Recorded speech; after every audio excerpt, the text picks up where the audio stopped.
لا حول ولا قوة الا باللہ العلی العظیم اعوذ باللہ من الشیطان الرجیم بسم اللہ الرحمن الرحیم الحمد للہ رب العالمین الصلاة والسلام علی اشرف الانبیاء والمرسلین وخاتم النبیین اما بعد۔ ظاہر ہے کہ یہ جو مہینہ ہمارے نزدیک جاری و ساری ہے، اس کی عظمتیں اور اس کی برکتیں بے انتہا ہیں، جس کا اندازہ لگایا جانا ہمارے لیے ناممکن ہے۔ بس ہمارے لیے ضروری ہے کہ جو ہم اس مہینے کے بارے میں جو ہمیں معلومات ہو جائے، اس طریقے سے ہم زندگی گزارنے کی کوشش کریں اور اپنے اعمال کی بنیاد پر اپنے پروردگار کو راضی کریں۔ یہ وہ مہینہ ہے کہ اگر اس میں ہم غافل رہے اور غفلت میں پڑے رہے تو ظاہر ہے کہ پھر آئندہ سال ہم میں سے کسی کی زندگی رہے یا نہ رہے، کس نے دیکھا ہے کہ کس کو موت آ گئی؟ تو بہرحال ہمارے لیے یہ موقع بہترین موقع ہے۔ ہم کو چاہیے کہ ہم جس طریقے سے رسول اکرم صلی اللہ علیہ وسلم نے ہمیں ہدایت کی ہے کہ صائم کو کیسا ہونا چاہیے، رمضان میں ہم کس طریقے سے روزے رکھیں، اور جیسا کہ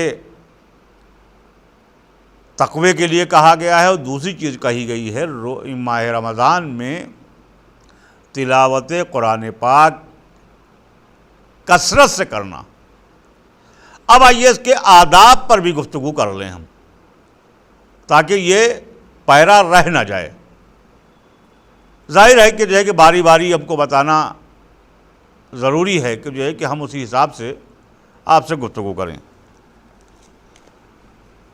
تلاوت قرآن پاک میں کرنے کے لیے کچھ آداب بتائے گئے ہیں کہ جن پر عمل کرنا ہمارے لیے لازمی ہے، ضروری ہے، جیسا کہ طہارت اور وضو کے ساتھ تلاوت کریں۔ جب ہم تلاوت کریں قرآن مجید کی تو ہم پاک و طاہر ہوں اور باوضو ہوں۔ بہت سے لوگ ایسا ہوتا ہے کہ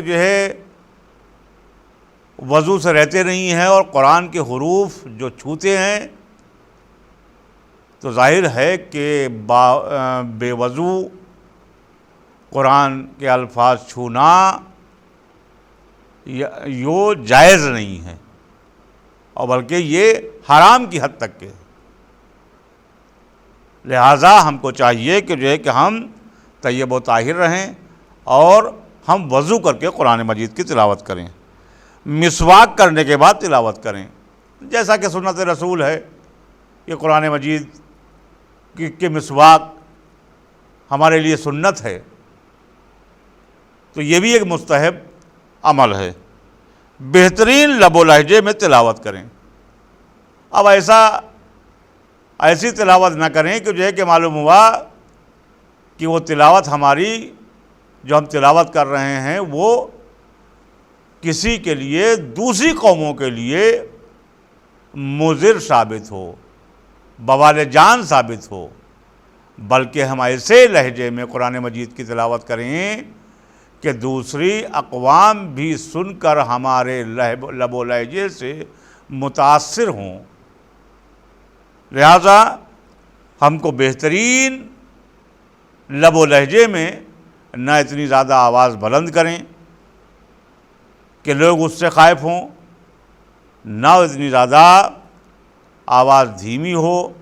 بلکہ ہماری آواز متوسط ہو، بہترین لب و لہجہ ہو۔ نمبر 4، نہ بہت آہستہ تلاوت کریں اور نہ بہت بلند آواز میں بلکہ متوسط انداز میں، متوسط لب و لہجے میں ہم تلاوت قرآن پاک کریں۔ یہ آداب قرآن میں سے ہے۔ نمبر 5، تلاوت کے وقت ادب اور اطمینان کے ساتھ رو بقبلہ ہوں۔ تلاوت قرآن پاک کے لیے ضروری ہے کہ ہم رو بقبلہ ہو کے بیٹھے ہیں یا ہم کھڑے ہوں یا بیٹھ کر تلاوت کریں۔ اگر بیٹھ کر تلاوت کر رہا ہے تو کسی چیز پر تکیہ نہ کرے، کہ مثال کے طور پر اگر بیٹھ کے تلاوت کر رہے ہیں تو معلوم ہوا کہ ہم گاؤں لگائے ہوئے ہیں اور جس طریقے سے عام کتابیں پڑھتے ہیں اسی طریقے سے ہم قرآن کو نہیں پڑھ سکتے، اس لیے کہ قرآن اللہ کی کتاب ہے، اس کی عظمت بے انتہا ہے، لہٰذا ہم اس کا احترام ہمارے اوپر لازم اور واجب ہے۔ نمبر 13، قرآن کی طرف دیکھ کر تلاوت کرے، اس لیے کہ پیغمبر نے ہمیں ارشاد فرمایا ہے کہ قرآن کی تلاوت ہم دیکھ کے کریں۔ ہم جو لوگ کہتے ہیں کہ صاحب ہم نے حفظ کر لیا ہے، جیسا کہ میں نے پچھلے درس میں ایک صحابی کا ذکر آپ کے سامنے کیا تھا کہ اس نے کہا کہ میں نے یہ حفظ کر لیا ہے اور میں اتنا حفظ ہو گیا ہے کہ میں آسانی سنا سکتا ہوں۔ تو معصوم نے فرمایا کہ دیکھو قرآن کی تلاوت دیکھ کے کیا کرو، اس لیے کہ قرآن مجید دیکھ کے پڑھنا عبادت ہے۔ اور دوسری چیز رسول اکرم صلی اللہ علیہ وسلم نے کیا فرمائی ہے کہ قرآن مجید جب آپ دیکھ کے پڑھیں گے، اس میں آگے فرمایا ہے کہ لیس شیء اشد علی الشیطان من القراءۃ فی المصحف نظران۔ اب آئیے رسول اکرم صلی اللہ علیہ وسلم کی وہ حدیث میں آپ کو سنا دیتا ہوں کہ رسول اکرم صلی اللہ علیہ وسلم فرماتے ہیں کہ شیطان پر سب سے گراں گزرنے والی چیز قرآن مجید کو دیکھ کر تلاوت کرنا ہے، کہ جب آپ قرآن مجید کی تلاوت کرتے ہیں اور دیکھ کر کرتے ہیں تو شیطان مچل جاتا ہے۔ سب سے زیادہ بھاری چیز، گراں قدر چیز وہ شیطان کے لیے یہی ہے کہ جب مومن قرآن مجید کی تلاوت دیکھ کے کرتا ہے۔ لہٰذا حتی الامکان ہم یہ کوشش کریں کہ قرآن مجید کی تلاوت ہم قرآن کے الفاظ کو دیکھ کے کریں اور اس کو اس کے اوپر تدبر کریں، اس کا ترجمہ پڑھیں۔ ایسا نہیں ہے کہ معلوم ہوا کہ صاحب عربی زبان میں قرآن چونکہ وہ نازل ہوا ہے اور ہم عربی نہیں جانتے، ہم اجمی ہیں، تو ہم یہ بہانہ کر دیں کہ صاحب وہ ہمیں کیا معلوم، جس طرح ہم کو عربی آتی ہے اس طریقے سے ہم پڑھ لیتے ہیں۔ لہٰذا عربی کے لیے حکم ہے کہ آپ سیکھیں۔ دوسری چیز یہ ہے کہ اگر آپ اس کے معنی نہیں سمجھ رہے ہیں تو آپ اس کو اپنی زبان میں جو ترجمہ ہوا ہے قرآن کا، اس ترجمے کو دیکھیں آپ۔ نمبر 7، تلاوت قرآن مجید سے پہلے شیطان کے شر سے پناہ مانگنا چاہیے۔ کیا کہنا چاہیے؟ قرآن مجید کی جب تلاوت کرنے کا ارادہ کریں تو پہلے ہم کہیں اعوذ باللہ من الشیطان الرجیم، شیطان سے پناہ مانگنا چاہیے، اور پھر ہم کہیں بسم اللہ الرحمن الرحیم۔ یہ بھی ہمارے لیے ضروری ہے کہ ہم قرآن مجید کی تلاوت سے پہلے ہم شیطان سے ہم پناہ مانگیں تاکہ خداوند عالم توفیق عنایت کے ذریعے شیطان کی دخالتوں سے محفوظ رکھے۔ جب ہم یہ کریں گے تو خداوند عالم شیطان کے شر سے ہمیں محفوظ رکھے گا، جیسا کہ قرآن مجید میں ارشاد ہوا ہے فَإِذَا قَرَأْتَ الْقُرْآنَ فَاسْتَعِذْ بِاللَّهِ مِنَ الشَّيْطَانِ الرَّجِيمِ إِنَّهُ لَيْسَ لَهُ سُلْطَانٌ عَلَى الَّذِينَ آمَنُوا وَعَلَى رَبِّهِمْ يَتَوَكَّلُونَ۔ پروردگار عالم فرماتا ہے لہٰذا جب تم قرآن پڑھو تو شیطان رجیم سے مقابلے کے لیے اللہ سے پناہ طلب کرو۔ قرآن مجید میں یہ اعلان ہو رہا ہے، ادھر وہ معصوم کی حدیث تھی، ادھر یہ قرآن مجید میں اعلان ہو رہا ہے، اور شیطان ہرگز ان لوگوں پر غلبہ نہیں پا سکتا۔ ظاہر سی بات ہے شیطان کی کیا بساط ہے کہ اس پہ غلبہ پا جائے۔ بھائی خدا بند عالم سے جب یہ بضد ہو گیا تھا شیطان اور کہا تھا کہ آخر ہم نے اتنی عبادتیں کی، آخر ہم نے اتنی ریاضتیں کی، اس کا اجر مجھے پروردگار عالم تو کیا دے رہا ہے؟ تو کہا کہ تو کیا چاہتا ہے؟ کہا کہ میں تیرے نیک بندوں کو بہکانا چاہتا ہوں۔ تو آواز غیبی آئی کہ جا شیطان، میرے جو نیک بندے ہوں گے وہ تیرے بہکانے میں نہیں آئیں گے۔ اب اگر ہم شریعت محمدی کی خلاف ورزی کرتے ہیں، اس کے مطابق ہم قرآن کی تلاوت کرنے کی کوشش کرتے ہیں، تو ظاہر سی بات ہے کہ ہم نیک بندوں میں ہمارا شمار نہیں ہو سکتا ہے۔ آئیے اب 8ویں چیز، ترتیل کا لحاظ رکھیں، یعنی اتنا تیز نہ پڑھیں کہ حروف اور کلمات وقف اور فاصلہ اچھی طرح ادا نہ ہونے پائیں۔ ترتیل کا خیال جو ہے وہ رکھا جائے، یہ ضروری ہے۔ اسی لیے میں نے کسی خطبے میں عرض کیا تھا آپ حضرات کی خدمت میں کہ جو آپ حضرات جو اپنے بچوں کو قرآن کی تلاوت کرنے کے لیے جس کو معین کریں، اس کی بھی صلاحیت کو ہم دیکھیں کہ آیا وہ قرآن صحیح پڑھ رہا ہے کہ نہیں پڑھ رہا ہے، اس لیے کہ مخلوط نہ کریں۔ بہت سی ہم نے دیکھا ہے کہ اپنے معاشرے میں خواتین ایسی ہیں کہ جن کو قرآن جن کا خود اگر سنا جائے تو وہ بہرحال وہ اپنے حلال رزق کے لیے کوشاں ہیں، کوشش کرتی ہیں، لیکن اگر ہم نے قرآن مجید میں اللہ کے کلام میں تبدیلی کر دی اور ہم کو اس کے اوپر عبور نہیں ہے، ہم پڑھنا نہیں جانتے اور کسی کو ہم تعلیم دے رہے ہیں، تو یہ بھی ناجائز اور حرام ہے۔ لہٰذا ہمیں ان خواتین سے بھی ہماری گزارش ہے کہ پڑھانے سے پہلے قرآن مجید پر آپ خود تدبر کریں، آپ خود اپنا قرآن صحیح کریں، اس لیے کہ یہ کوئی معمولی کتاب نہیں ہے، بلکہ یہ اس وحدہ لا شریک کی کتاب ہے کہ جو قہار بھی ہے اور انعام دینے والا بھی ہے، اور ہمارے ایک ایک عمل کے اوپر وہ نگاہ رکھنے والا ہے۔ بہرحال قرآن پیغمبر اسلام صلی اللہ علیہ وسلم نے فرمایا ہے وَرَتِّلِ الْقُرْآنَ تَرْتِیلًا، قرآن کو مناسب ترتیل کے ساتھ میں پڑھا کرو۔ اب آئیے قرآن کے بعد رسول اکرم صلی اللہ علیہ وسلم کی بھی حدیث ترتیل کے سلسلے میں آپ حضرات کو میں نے سنا دی۔ 9، قرآن مجید قرآن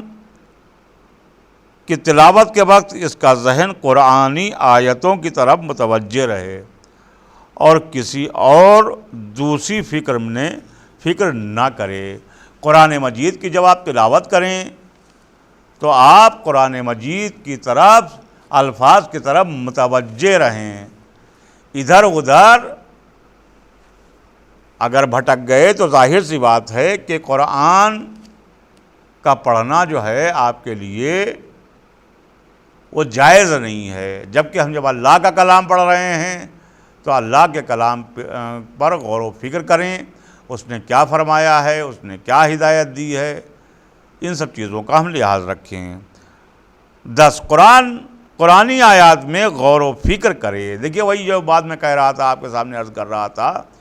کہ معصوم نے فرمایا ہے کہ دیکھو قرآنی آیات کے اوپر غور و فکر کرو، و الہی و نور ہدایت اور قرآنی علوم و اسرار سے بہرہ مند ہو۔ جو خداوند عالم نے فرمایا ہے کہ اس سے تم مستفید ہو، تم فائدہ اٹھاؤ۔ ایسا نہ ہو کہ ہم اس دنیا سے ہم چلے جائیں اور جانے کے بعد ہم قرآن کو، جو اتنی عظیم کتاب ہے، اس کو ہم بالکل اس لیے استعمال کریں اپنی زندگی میں کہ جب مسافر ہوں تو خالی ہوا دے دی جائے، تو ظاہر سی بات ہے کہ جو ہے کہ ہم نے قرآن سے یعنی کوئی فائدہ نہیں اٹھایا، بلکہ ہم نے خداوند عالم کے کلام کو یعنی معاذ اللہ نکار دیا۔ تو ظاہر سی بات ہے کہ ہمارے لیے پھر وہ باعث روز قیامت باعث ذلت ایسا عمل ہوگا۔ لہٰذا ہم قرآن مجید کے اوپر الفاظ پڑھیں اور اس کی جو ہدایات ہیں ان کو ہم سمجھنے کی کوشش کریں کہ خداوند عالم نے ہمیں کون سا راستہ چلنے کے لیے ہمیں بتایا ہے۔ جو شخص تلاوت کے وقت غور و فکر نہیں کرتا، تلاوت کا ثواب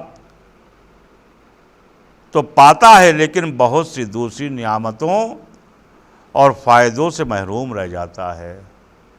غور و فکر کرنا ضروری ہے، اور جو شخص ایسا کرتا ہے تو تلاوت کا ثواب تو ملتا ہے، لیکن بہت سی اور خداوند عالم کی نعمتوں سے وہ محروم رہتا ہے اور اپنی صلاحیت کے مطابق غور و فکر کر سکتا ہے۔ یعنی اگر وہ عربی نہیں جانتا تو کم سے کم اس کے ترجمے کا مطالعہ کرے۔ وہی بات جو ہے میں نے جو آپ کے سامنے پیش کی، وہی جو ہے معصوم نے فرمایا ہے کہ دیکھو ایسا ہے کہ قرآن مجید کی طرف ہم غور و فکر کریں۔ آئیے 11 نمبر پہ جو ہے معصوم نے فرمایا ہے کہ آیات کے حق کا خیال رکھے، یعنی تلاوت قرآن کے وقت رحمت و جنت اور آیت تو خود کو اس سے محروم نہ سمجھیں۔ یعنی جہاں پر خداوند عالم جنت اور رحمت کی بات کر رہا ہے، وہاں پر ہم غور و فکر کریں اور وہاں پر ٹھہر جائیں، اور یہ نہ سمجھیں کہ خداوند عالم ہمیں محروم کر دے گا، لیکن ہم کو توقع رکھنا چاہیے اور بلکہ خداوند عالم سے اپنے گناہوں کی توبہ کرنا چاہیے۔ اور جب عذاب اور جہنم کی بات آئے تو اس بات سے ڈرے اور آتے سے جہنم اور غضب خدا سے خدا کی پناہ مانگے۔ ظاہر سی بات ہے کہ جب عذاب اور جہنم کی بات آتی ہے قرآن میں تو ہمارا دھیان بالکل بارگاہ خداوندی کی طرف ہونا چاہیے، اور اس کے عذاب سے ہمیں جو ہے وہ ڈرنا چاہیے۔ ایسا کوئی گناہ ہم سے سرزد نہ ہو کہ جس کا عذاب اس کے ہاں معین ہے، اور دعا کرے، اور اس کے لیے دعا کرنا چاہیے کہ یہ خداوند عالم ہم کو عذاب سے محفوظ رکھے، شیطان کے شر سے محفوظ رکھے، اور خاص طور سے ماہ رمضان میں دعا کے لیے بہت زیادہ تاکید کی گئی ہے کہ دیکھو جب تم روزہ کھولنے کے بعد اس بارگاہ خداوندی کی میں جب دعا کرتے ہو تو خداوند عالم تمہاری آوازوں کو سنتا ہے اور بہت قریب سنتا ہے، اور اس کے بعد میں تمہاری دعاؤں کو قبول کرنے والا وہ ہے۔ دعا کرے کہ خدا سے نجات دے۔ جب تکبیر، تعظیم و حمد و تسبیح کی گفتگو ہو تو تکبیر و تعظیم اور حمد و تسبیح کرے۔ جب استغفار اور طلب عفو والی آیات پر پہنچے تو استغفار کرے۔ جب خدا کے صالح بندوں کا ذکر آئے تو دعا کرے کہ خدا اسے بھی صالح بندوں میں شمار کر دے۔ جب خداوند عالم کے صالح بندوں کا ذکر قرآن مجید میں آئے تو بارگاہ خداوندی میں دعا کرے کہ پروردگارا مجھے بھی صالح بندوں میں شمار فرما، اور جب گمراہ، غافل اور سرکش لوگوں کا انجام بتایا جائے تو دعا کرے کہ اسے ان لوگوں میں شامل نہ کرے، یعنی ہر مقام پر مناسب رد عمل ظاہر کرے، جیسا کہ وہ پڑھے اس حساب سے ظاہر کرے۔ امام جعفر صادق علیہ السلام فرماتے ہیں کہ اذا مررت بآیہ فیہا ذکر الجنہ فاسأل اللہ الجنہ واذا مررت بآیہ فیہا ذکر النار فتعوذ باللہ من النار۔ امام جعفر صادق علیہ السلام فرماتے ہیں کہ جب تلاوت کے وقت کسی ایسی آیت پر پہنچو جس میں جنت کا ذکر ہو تو خدا سے جنت طلب کرو، اور جب ایسی آیت کی تلاوت کرو جس پہ جہنم کا تذکرہ ہو تو آتش دوزخ سے خدا کی پناہ مانگو۔ امام نے فرمایا ہے کہ دیکھو ان سب چیزوں کا خیال رکھو کہ جب تم جو ہے جنت کی بات کرو، جب قرآن مجید میں آتی ہے تو خدا بند عالم کی بارگاہ میں دعا کرو کہ پروردگارا مجھے جنت نصیب فرمائے، اور جہنم کی جب بات آئے اور آتش جہنم کی بات آئے تو خدا بند عالم سے دعا کرو کہ پروردگارا جہنم کی آگ سے مجھے محفوظ رکھ۔ بہرحال ہمارے لیے واجب اور لازم جو آداب قرآن مجید تھے وہ میں نے مختصر سے آپ کی خدمت میں بیان فرمائے ہیں، جو ہمارے لیے ضروری بھی ہیں اور ہمارے لیے کہیں پر لازمات لزوم بھی ہیں، لازم چیزیں بھی ہیں، کہاں پر ٹھہرا جائے، کہاں پر نہ ٹھہرا جائے، کہاں پر ٹھہرنا لازم ہے، کہاں پہ مطلق ہے، ان سب چیزوں کا خیال ہمیں رکھنا بہت ہی ضروری ہے۔ اس لیے کہ جو ہے کہ ماہ رمضان جیسی نعمت اگر خدا نخواستہ ہم سے چلی گئی، ہم سے ضائع ہو گئی اور دوسرا رمضان ہم نے نہ پایا تو ایسا ہی ہوگا کہ ہم نے زندگی تو گزاری لیکن ہم نے کوئی اس سے فیض حاصل نہ کیا۔ قرآن مجید تو تھی لیکن ہم نے کوئی اس سے فیض نہیں حاصل کیا۔ ائمہ اطہار کو ہم مانتے تو تھے لیکن ائمہ اطہار کے اقوال کو پس پشت رکھ کے ہم نے کوئی فیض نہیں حاصل کیا، بلکہ ہم اور ائمہ اطہار علیہ السلام سے بغض رکھ کر ہم نے اپنے لیے اور جہنم کی آگ کو بھڑکا لیا۔ لہٰذا ہمارے لیے واجب اور لازم ہے کہ ہم